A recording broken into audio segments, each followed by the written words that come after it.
महायुतीतून अजित पवारांना दूर लोटण्याचं कारस्थान भाजप आणि शिंदे गटातून सुरू असल्याचा आरोप खासदार संजय राऊतांनी केला।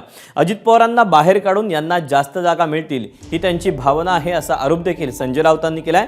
पहिला राजकीय बळी अजित पवारांचा घेतल्यानंतर दुसरा बळी शिंदेंचा असेल असं देखील संजय राऊतांनी म्हटलेलं आहे। अजित पवार यांना दूर लोटण्याचा उपक्रम आणि कार्यक्रम सुरू झालेला आहे आणि त्याच्यामध्ये हे मिंदे गटाचे काही लोक सामील आहेत।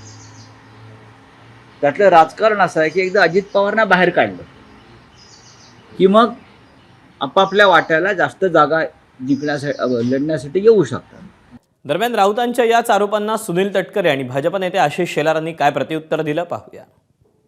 आजच्या बातम्या पूर्णपणाने कल्पोकल्पित अत्यंत निराधार पद्धतीच्या त्या ठिकाणी आहेत।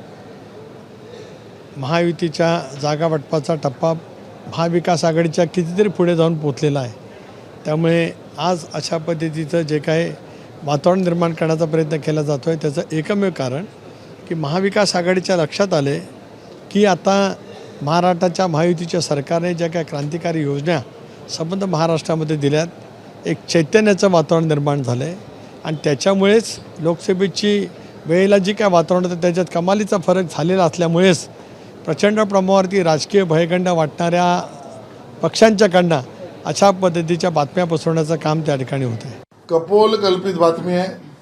आमच्या तिघांचा सामना, आमच्या तिघांचा म्हणजे भारतीय जनता पार्टी, एकनाथ शिंदे शिवसेना, अजितदादांची राष्ट्रवादी काँग्रेस आणि आमचे मित्रपक्ष यांचा सामना करण्याची ताकद आता महाराष्ट्र विकास आघाडी हरवून बसली आहे। एबीपी माझा, उघडा डोळे बघा नीट।